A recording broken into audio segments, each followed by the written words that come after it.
This video is brought to you by Mubi, a curated streaming service showing exceptional films from all around the globe. Get an entire month free at mubi.com/finalgirldigital. For more essay content, be sure to check out Final Girl Digital on Substack, linked below.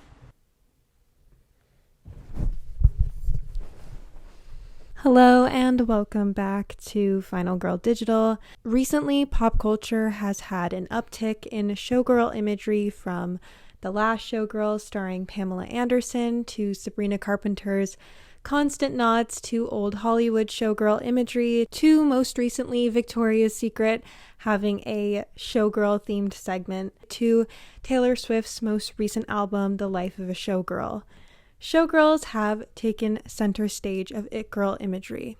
Why is the image of the showgirl so pervasive within pop culture after all these years? And what does the showgirl symbolically represent in relation to feminine expression? In this video, I will be analyzing the history of the showgirl in addition to the cinematic and culture symbolism of the showgirl through the film Showgirls from 1995 and the last Showgirl from 2025. A brief history of the showgirl.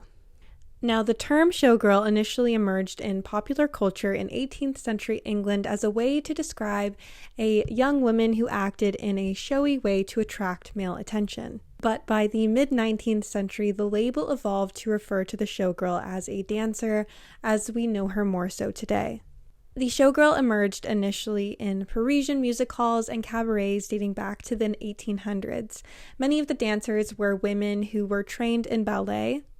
When one imagines Las Vegas alongside the thought of glittering casinos illuminated by neon lights, the image of the showgirl dripping in nothing but rhinestones and feathers with a smile permanently plastered on her face soon follows. The showgirl was introduced to Las Vegas in 1941, initially utilized as entertainment between main acts, though the showgirls quickly rose in prominence, becoming the main attraction of many shows. And by the 1960s, showgirls performed in every casino and hotel in the Las Vegas Strip. After the 1960s, however, the showgirls' popularity began to steadily decline, with most major showgirl shows closing by the 21st century. Though despite this, the showgirl remains an emblem of femininity that we repeatedly refer back to within culture. Baudrillard wrote of the way in which America, especially certain American cities such as Las Vegas, embody his theory of simulacra. He writes in Simulacra and Simulation, "One needs only look at Las Vegas, the absolute advertising city. When one sees Las Vegas rise whole from the desert in the radiance of advertising at dusk and return to the desert when dawn breaks, one sees that advertising is not what brightens or decorates the walls, it is what effaces the walls, effaces the streets, the facade, and all the architecture, effaces any support and any depth, and that it is this liquidation, this reabsorption of everything into the surface that plunges us into the stupefied, hyper-real euphoria that we would not exchange for anything else. And that is the empty, inescapable form of seduction." So it should be no surprise that the mascot of a simulacra city would be the simulacrum of feminine performance embodied by the showgirl. The showgirl acts as an emblem of this hyper-real, euphoric seduction that Las Vegas promises. The showgirl and the female body as commodity. The showgirl exists as an emblem of the performance of femininity, a spectacle to be consumed. The showgirl as a fictional device exists as a mirror of the feminine condition, adored, watched, consumed, and eventually discarded. The showgirl spends hours perfectly priming herself to be consumed by the audience. She engages in choreographed numbers in order to spark erotica in the viewer. Though she exists as a mirage of the feminine, her sexuality is just close enough to the spectator to be real, though she exists just far away enough to not be totally devalued due to her expression of such sexuality. The showgirl is erotica you can witness but not touch, existing in a liminal space between reality and fantasy. Susan Sontag writes in The Double Standard of Aging, "To be a woman is to be an actress." Being feminine is a kind of theater, with its appropriate costumes, decor, lighting, and stylized gestures. From early childhood on, girls are trained to care in a pathologically exaggerated way about their appearance and are profoundly mutilated to the extent of being unfitted for first-class adulthood by the extent of the stress put on presenting themselves as physically attractive objects. Women look in the mirror more frequently than men do. It is virtually their duty to look at themselves, and to look often. Indeed, a woman who is not narcissistic is considered unfeminine. I have often spoke about how the ballerina exists as an almost perfect emblem of the pursuit of feminine performance. The showgirl, however, exists within a similar space, and many of the original showgirls were trained in ballet, as I mentioned before. Like ballet, being a showgirl has its roots in sex work. Though due to the vintage glamour, there is a degree of separation that removes the idea of the showgirl as an overt sex worker. This is why someone like Taylor Swift feels comfortable utilizing showgirl imagery, though I doubt would ever frame herself within modern stripper imagery. We see this insistence on the detachment from sex work exemplified in both Showgirls 1995 and The Last Showgirls from 2025. In Showgirls, Nomi repeatedly insists she is not a whore, especially in relation to Crystal, who exists on the top of the feminine hierarchy. When Nomi first meets Crystal, she tells Crystal she's a dancer and works at the Cheetah, which is a local strip club. Crystal responds that if she works at the Cheetah, it's not dancing. Crystal then comes to watch Nomi's routine at the strip club, and one can see that the skin Nomi shows as a stripper isn't all that different from what Crystal shows as a showgirl. Despite where you are on the hierarchy, the spectacle of feminine performance exists within the same oppressive structure, and Crystal knows this. Later, when Nomi is hired as a showgirl, she has lunch with Crystal. Nomi confesses that she doesn't like showing her body at the Cheetah because it made her feel like a hooker. Crystal responds with, "You are a whore, darling." No, I'm not. We all are. We take the cash, we cash the check, we show them what they want to see. The expression of and curation of femininity in the context of feminine expression within consumer culture is designed on the precedence of selling sex. Whether you are selling actual sex or the fantasy of sex, feminine performance exists within this specific context. It doesn't matter that Nomi has upgraded from stripper to showgirl, she still exists within the whore archetype. Crystal sets up Nomi on a gig that the showgirls do where they attend a yacht event filled with wealthy men, many of whom are patrons of the theater. Nomi's friend and seamstress of the Goddess show tries to warn Nomi not to do it, but Nomi ignores her, thinking it will be a good opportunity. At the event, Phil, the production manager of the Goddess show, encourages Nomi to have sex with a rich man who is a patron of the Goddess show, revealing that she is perceived as a high-end escort and is partaking in what is called yachting. When I was a teenager, I was a pageant girl, and just after my 18th birthday, I won a national pageant and would go on to compete in an international pageant abroad. The pageant was held in a foreign country at a hostel not entirely dissimilar to the Stardust Hotel. In my previous experience of pageantry as a minor, the pageant days were usually filled with dance rehearsals and other prep for the show, though this pageant, the days were filled with long days on yachts, and we were under strict advisory not to speak to any of the men in the city except for the pageant owner and his wealthy older man friends. I had no idea what yachting was at the time, despite the fact that pageantry is even more removed from the overt idea of sex work than a showgirl is. It becomes evident that mine and the other girls' purpose here was to sell a sexual fantasy to the wealthy men and the pageant owner who brought us around. As a former pageant girl, I lived some of the experiences Nomi did, yachting, for example, except I wore a gown, not a bodysuit, and even still, there is a bikini section in pageants for a reason. All feminine performance-based jobs that start off as for women is always an extension of the whore archetype. Either you are selling sex or the idea of sex. strippers, showgirls, ballerinas, pageant girls, models, etc. The reason clubs and bars have always let women in for free is because women are the product. The feminine form, looking at it, being in proximity to it, and the potential to access sex is the product. The denial of one's proximity to the whore is also demonstrated by Shelley in The Last Showgirl. Shelley constantly references performances of the past. She compares the showgirl to its roots in Paris through cabaret and burlesque shows.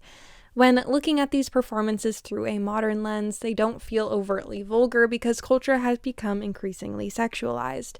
Though at the time, burlesque and cabaret were considered vulgar jobs in the same way we view strippers today. There is one scene in particular in The Last Showgirl that stands out to me when Shelley dances in her bedroom alone, playing tapes of old ballet footage on her TV. This scene to me evokes memory of being a little girl and dancing along to ballet as a child, dreaming of being on stage, admired and adored. Girls are taught from a young age the importance of performance and being perceived. Young girls often aspire to jobs where they will perform and be perceived. One of the most popular aspirations for a little girl is to be a ballerina. But Shelley represents the after. What happens when you pursue it? It's often a dead-end road. Predatory men and the extraction of the feminine. Pretty privilege, as we have largely come to understand it within popular culture, is flawed. I believe that pretty privilege exists with a greater degree of nuance than we often give it credit for. I think pretty privilege is a path to a gilded cage, but a cage is still a cage. A culture that places value on the superficial merit of one's appearance, especially in relation to something as fleeting as youth, is inherently oppressive. Even if you win, you still exist within an oppressive system, and pretty privilege is inherently fleeting. This exists in opposition to the male hierarchy, which is based not on physical appearance, but primarily in capital. Though unlike beauty within a culture that places youth at its center, capital is not inherently fleeting. Whether you meet the criteria to be perceived as beautiful or not, you are still viewed within a dehumanized lens and experience violence because of your proximity to beauty or lack thereof. Though you may reap superficial benefits based on being beautiful, these so-called benefits are deceptive and come with a double-edged of being dehumanized as a woman. When people talk about pretty privilege, they will often mention things like men being kind to you, buying you drinks, getting into clubs, but all these things are double-edged because they exist only as tokens within the expectation or hope of accessing your body. You are still meat. It doesn't matter if you are beef tartare or a McDonald's hamburger. We are all on the chopping block and we all get consumed. Yes, admittedly, if I have the opportunity to choose between an awful cage or a gilded cage, I'll choose the gilded cage, but it is dangerous for us to frame this gilded cage as inherently liberating without addressing and questioning why we are in cages in the first place. Every man within Showgirls is the same person wearing a different mask. They all have the same motive: to exploit the feminine for their own benefit. In one of the early scenes of the film, the illusion of pretty privilege is already explored. After Nomi has been working at the local strip club, the Cheetah, for a while, a new girl named Penny is introduced to the club. It would seem like being beautiful would afford her the opportunity to make her a lot of money. The owner of the club tells her if she wants to last longer than a week, she will give him a job. He says, "First I get you used to the money, and then I make you swallow." This line exemplifies a major thread within the film about male control and the facade of pretty privilege. As the film goes on, it will show that Crystal and Nomi as Showgirls are just higher level versions of this. The choreographer character James exists within the lower end of the male hierarchy. He's not financially successful and doesn't have a stable career, as we see him bouncing around odd jobs, though he has a passion for dance. Within narrative storytelling by men, this would usually be setting him up to be the underdog, good-hearted hero of the story, though even the choreographer reveals that he has exploitative impulses, which is honestly more congruent with reality. At one point, the choreographer tries to discourage Nomi from taking the job as a showgirl at the Stardust. He said that at least being a stripper is being honest, whereas there is a level of denial in the showgirl. He's not entirely wrong, as I stated a similar sentiment earlier, though that doesn't make being a showgirl inherently worse than a stripper. Realistically, being a showgirl is a better career opportunity for Nomi in terms of success, money, fame, and future connections. He's only telling Nomi this because he wants to keep Nomi on his level so he can exploit her for his own benefit by using her in the show. It is revealed that he was deceptive. He was telling Nomi things to make her feel special and like she was important in order to get her to agree to be in his show. Though it was later revealed that he was doing this with multiple different dancers from the Cheetah, saying to all of them that he wrote the show for them. All of the men at every level are the same. They will exploit you and your sexuality for their own benefit. Phil's archetype exists within the next stage of predator within the male hierarchy. While he also seeks to exploit the feminine for his own gain, he, unlike the choreographer James, is able to leverage his connections to power and wealth in order to manipulate the women into doing what he wants. Though, unlike Zach, he does so in a relatively upfront way. Zach is one of the most dangerous types of predator in the film. After the yachting incident where Nomi was upset over the realization that she was being whored out to the patrons of the show, she storms back to Zach to report to him what happened. Zach calls for Phil to come see them and orders him to apologize to Nomi, chastising him and saying if he does anything like that again, he's gone. Phil apologizes and is dismissed. Nomi leaves feeling satisfied and protected by Zach. But after Nomi leaves, Zach calls Phil back on his phone, laughing. Obviously, Zach is aware that Phil is whoring the showgirls out and likely is encouraging him to do so because it brings the hotel money. This is later revealed when Zach gives Nomi Crystal's understudy spot. He is seemingly showering Nomi with attention because he likes her and he invites her to dinner. He then says, "Hey, did you ever hear Caesar sing? You'll love it." Which is exactly what Phil said to her when he was trying to get her to come to dinner with him to sleep with the high-paying clients at the yacht club. Hear Caesar sing? You ever heard Caesar sing? Man, that guy's great. You'll love it. Nomi's smile falls immediately after she hears this. She realizes that she is perceived as a whore, but she indulges in the fantasy for a little longer. What is dangerous about Zach is the way he masterfully weaves the trust of women whilst deceiving them and placing them within proximity of other predators. He makes the women feel falsely safe and protected when they are realistically under threat in order to exploit them. This is exemplified further when Andrew Carver is introduced. Andrew Carver exists at the top of the male hierarchy. He is famous, successful, and wealthy. People will bend over backwards for him in order to forgive and aid him in his abusive behavior. At the point that Nomi meets Andrew Carver, she is the lead of the show. She climbed her way to the top of the feminine hierarchy as defined within modern culture. She is beautiful. She is the star, and all eyes are on her. Though we quickly see the way in which the top of the feminine hierarchy pales in relation to the male, and that even women at the top are still subjected to the wills of the men at the top. Nomi and Molly are at a beautiful party at a mansion to celebrate her success as the new star of the show. They are surrounded by the wealthy elite and everything is glamorous. One would think Nomi has won. This is her happily ever after. She did it. Zach introduces Nomi to Andrew Carver, who is a famous musician. Nomi is eager to introduce her best friend Molly to Andrew, as Molly is a big fan of his. Andrew pulls Molly aside, offering to buy her a drink, though promptly pulls her into a private room and violently gang rapes her.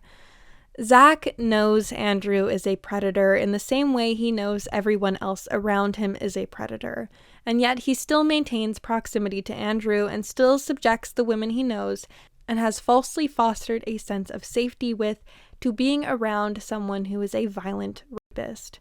This is why Zach is uniquely dangerous. It doesn't matter that Nomi is so high in the feminine hierarchy. She and her friend are still disposable, and they always will be, based on the merit that they are women, and they will always be at the beck and call of the predatory men at the top. After being violently assaulted by Carver, Molly is hospitalized. Nomi is in the hospital with Zach and Phil, and Nomi asks Zach, "Where are the police?" Not here. Why the fuck aren't they here? Because they're not coming. Nomi makes her way down the hall to the telephone to call the police, and Zach warns her not to. Zach has a file that reveals her identity as Polly Ann and that she was arrested several times for hooking. Nomi says, "I'm not a whore," to which Zach replies, "No, you're not. You're gonna be a big star. Your face is gonna be up on billboards. You're gonna make a lot of money for the Stardust." As he says this, he places his hand around her throat. A promise and a threat. Nomi says, "You're not gonna let him get away with this." Both a question and a plead. Zach explains that Andrew Carver is part of the team, and so is she. "What about Molly?" Nomi asks. Zach says if Nomi likes her, he'll make sure she has a lot of money and she can open a dress shop. Molly has worked for the Stardust Hotel as a seamstress for years, and despite her being also part of the team, like Andrew Carver, she as a woman is disposable in order to protect the men at the top. Those who are friends with the men at the top get protected, and those who are friends with the women at the top get their silence bought. In Meat Market, Female Flesh Under Capitalism, Laurie Penny writes, "The ubiquity of female sex work as fact and as social narrative affects women who are not sex workers because under late-stage capitalism, all female sexuality is work. The laboring sexual bodies of prostitutes are hated, feared, and punished by society at large as part of a culture that understands female sexual objectification as labor whilst remaining terrified of the notion of women gaining real control over the proceeds of that labor. Why else has the idea of pimping become a shorthand for cool over the past decade? Women must remain alienated from the means of sexual labor and reproduction, so it is vital that we remain alienated from our sexuality, even if it's our means of survival in the meat market of modern capitalism." Popular culture reminds women that the sale of sexual signs is precarious as well as crucial, and that even if we get it completely right, even if we work out how to give the clients exactly what they want, we will never be allowed to own our sexual bodies. Someone naive would think that the most dangerous thing to a woman at the top is the younger, hungrier girl behind you willing to push you down the stairs, as Crystal said to Nomi. But really, the most dangerous thing to a woman on the top is the men at the top who have a craving for beef tartare and are willing to put you on the chopping block at any moment to satisfy their craving. The prized pig still ends up in the slaughterhouse at the end of the day. All of the men in Showgirls are predators at varying levels of success, and their success informs their predatory tactics. However, they all have the same goal, which is to extract the feminine for their own financial and personal gain. The inevitable curtain close. In every dancer's life, there will come a time when they dance their swan song. They will take their final bow, and the curtain will close for the last time. The Last Showgirl, starring Pamela Anderson, opens with a scene that depicts Shelley, played by Anderson, auditioning for a role in a theater as a dancer. Shelley is asked her name and age, and she responds anxiously, "Oh, a gentleman never asks a lady her age." 36? Sorry, I lied. I'm 42. This scene is later repeated at the end of the film, and we come to know that Shelley has been forced to enter the auditioning world again after the Razzle Dazzle, the show that she has worked at since the late 80s, is closing. The audition goes poorly, and the man holding the audition cuts her audition short, and when Shelley refuses to take no as an answer, he says to her, "Okay, you were obviously hired at the Razzle Dazzle because you were beautiful and young a long time ago. I mean, let's be honest. You were hired because you were sexy and you were young. I don't know how to help you if you don't understand. That's not what you're selling anymore, baby." His tone would seem to suggest that he believes that this is a failing on Shelley's part, that it is embarrassing that she used to be hot and she no longer is, that she fell for the trap of capitalizing off of her appearance and now she's stuck on the dead-end road. However, as he says this, he perpetuates the cycle. He is also looking for hot young women to draw crowds into his show. He, like Shelley, is trying to capitalize off of the sex appeal of youth and beauty. Though unlike Shelley, who can only capitalize off of her own appearance, men like the casting director are like Matthew McConaughey's character in Dazed and Confused. That's what I love about these high school girls, man. I get older, they stay the same age. The razzle-dazzle closing represents the fading out of feminine performance, the changing of tides, and the inevitable expiration date on feminine performance. The film itself is shot with this dreamy haze, representing its disconnection from reality. It's also shot on film, which, like the Showgirl, is a nod to a time past. In a scene before the audition scene at the end of the film, Shelley has dinner with her ex-partner and co-worker Eddie. He works as a lighting tech at the theater where the razzle-dazzle plays. And at dinner, Shelley ends up getting upset because Eddie will be fine. He can just transfer over to the other shows at the theater because he's backstage. Him getting older is an asset rather than a hindrance, whilst Shelley's experience doesn't transfer over in the same way because feminine performance is inherently fleeting. Shelley expresses with distress that meanwhile she is expected to just disappear, despite the fact that she's been with the show for so long. They've used her image on the posters and the promotional materials since the 80s, and yet she is so easily discarded. In a moment of vulnerability, Shelley says, I love the show. I love it. I feel so good about myself in the show. And you and Marianne and Hannah can't understand. But the costumes, the sets, being bathed in that light night after night, feeling seen, feeling beautiful. That's powerful. And I can't imagine my life without it. I just think it's wild that, I'm the one who's been on the stage all these years, that I'm the one people come for. That I'm the one on the poster, and you, Eddie, are gonna go on to this show or that show, and the producers will just place you elsewhere because you know how to read a lighting cue? You just tell someone to push a damn button. And you're gonna be just fine. And I just have to disappear. Shelley's rant here speaks to how culture sucks women dry, only to discard them. Young women are actively encouraged into these type of positions because the sex appeal of young women is good for business.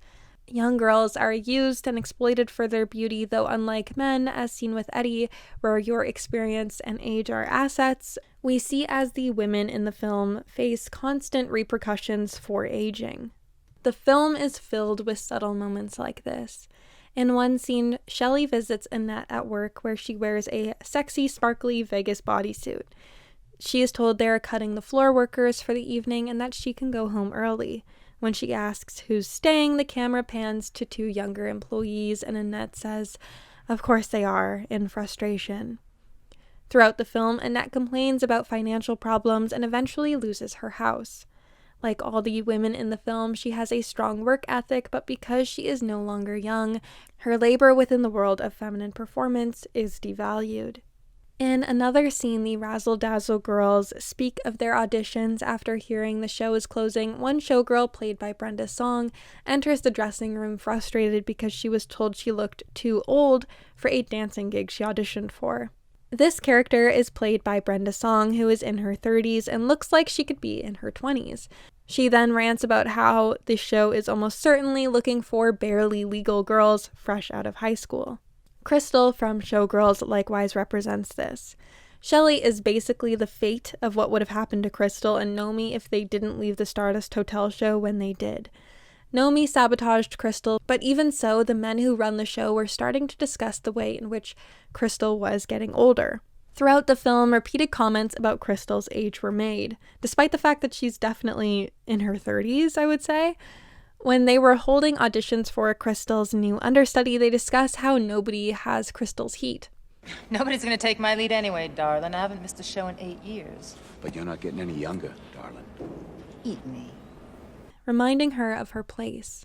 Like Shelley, Crystal's work ethic and devotion to the show ultimately mean nothing.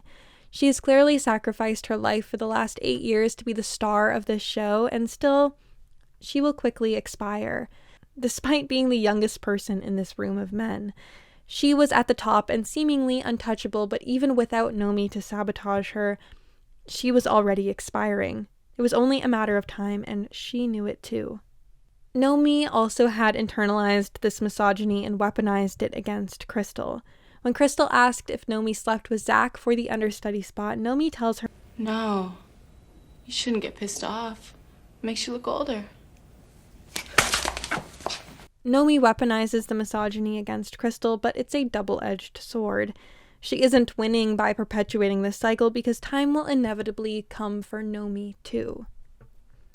When Nomi visits Crystal in the hospital and apologizes, Crystal says, Yeah, I know just how sorry you are.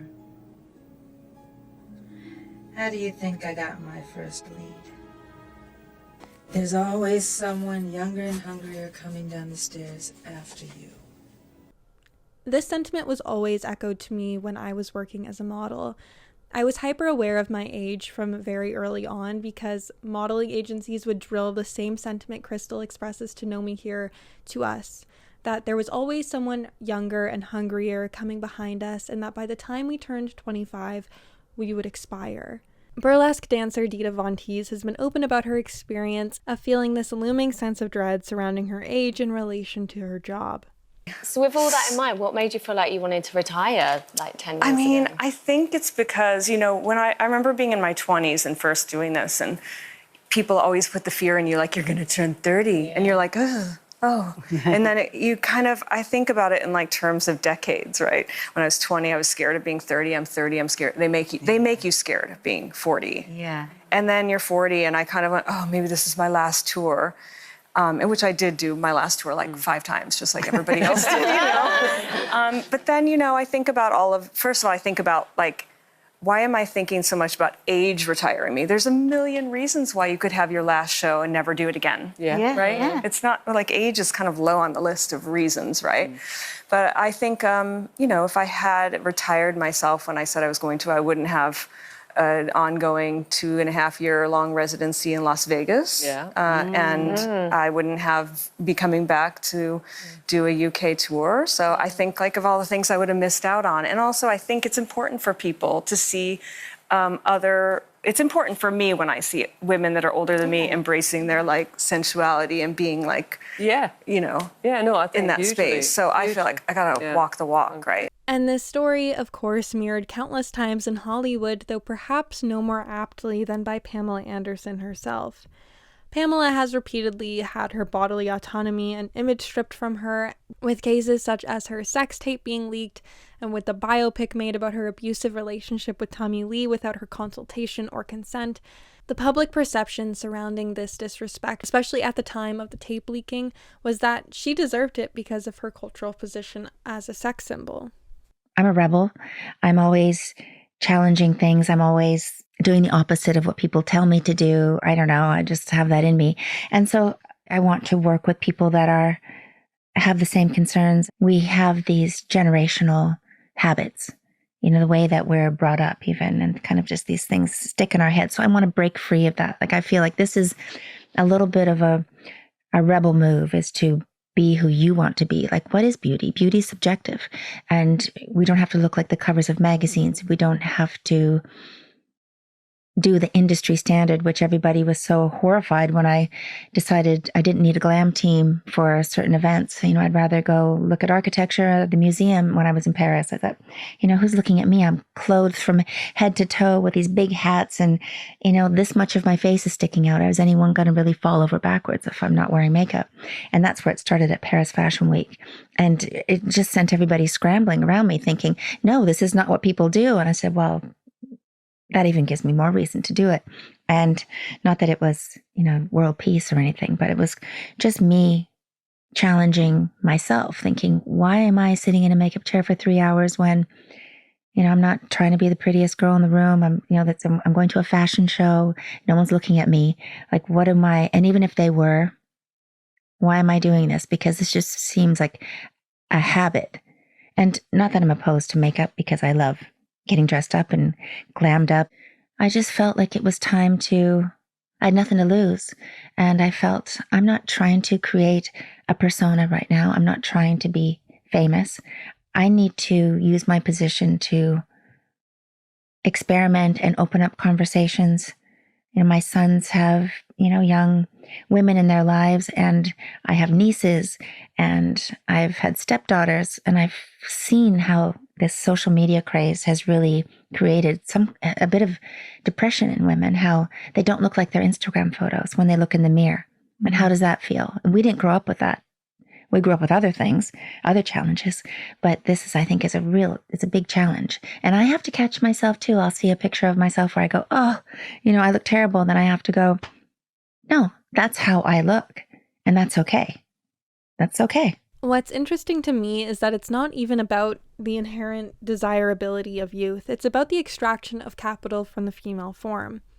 Adriana Lima famously retired from Victoria's Secret in 2018, which was almost certainly in part due to her age, as she was 37 when she did what was supposed to be her final walk for Victoria's Secret, making her the oldest model to walk the Victoria's Secret runway at the time. Having worked with the brand since 1999, Adriana is the brand's longest-running model, though Adriana's departure from the brand coincided with the brand's prompt decline. As Victoria's Secret has struggled to build their reputation back over the last couple years, Adriana has been re-recruited as the brand's primary face.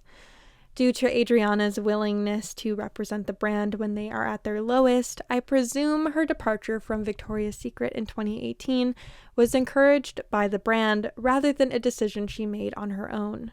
In a similar vein to what we see represented by Shelley and Crystal as Showgirls. Though, as we can see, it wasn't about youth. It was about money.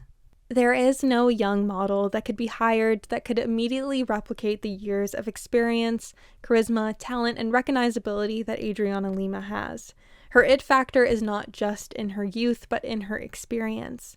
When Victoria's Secret realized this, they immediately abandoned their notion that youth and desirability are interchangeable and reinstated Adriana as their face of the brand. The last Showgirl ends with Shelley's swan song. The last shot is Shelley smiling as the shot fades to black and the credits roll. Andrea Dworkin writes in Right Wing Women, "Only women die one by one, smiling up to the last minute. Smile of the siren. Smile of the coy girl. Smile of the mad woman. Only women die one by one, polished to perfection or unkempt between locked doors, too desperately ashamed to cry out. Only women die one by one, still believing that if only they had been perfect, the perfect wife, mother, or whore, they would not have come to hate life so much, to find it so strangely difficult and themselves so hopelessly confused and despairing. Women die mourning not the loss of their lives, but their own inexcusable ability to achieve perfection as men define it for them. Women desperately try to embody a male-defined feminine ideal because survival depends on it. The ideal, by definition, turns a woman into a function, deprives her of any individuality that is self-serving or self-created, not useful to the male in the scheme of things. This monstrous female quest for male-defined perfection, so intrinsically hostile to freedom and integrity, leads inevitably to bitterness, paralysis, or death. But, like the mirage in the desert, the life-giving oasis that is not there, survival is promised in this conformity and nowhere else. The image of the Las Vegas showgirl truly exists as a mirage in the desert, a hologram of femininity that highlights a fleeting, hollow beauty of feminine performance, a spectacle to look at but not touch. I am happy that the narrow mold of the sex symbol is widening with women like Dita and Adriana and Pamela, though one must remain skeptical and understand that brands only bend their expectations of the feminine form when they understand they need to in order to extract capital from the feminine form and the consumer. Ultimately, it's not about finding beauty in spite of age, it's about finding worth in spite of beauty. Thank you for watching. I am excited to say that Mubi is currently streaming a film I have recently watched and love that I think many of my viewers will also enjoy, titled Toxic. Dreaming of escape from bleakness of their industrial Lithuanian hometown, two 13-year-olds Maria and Christina form a unique bond at a local modeling school. But the promise of a better life pushes girls to violate their bodies in increasingly extreme ways. This film is beautifully shot and tackles the way in which the pressure to be beautiful infiltrates the minds and bodies of youth in a refreshing, unique, and captivating way.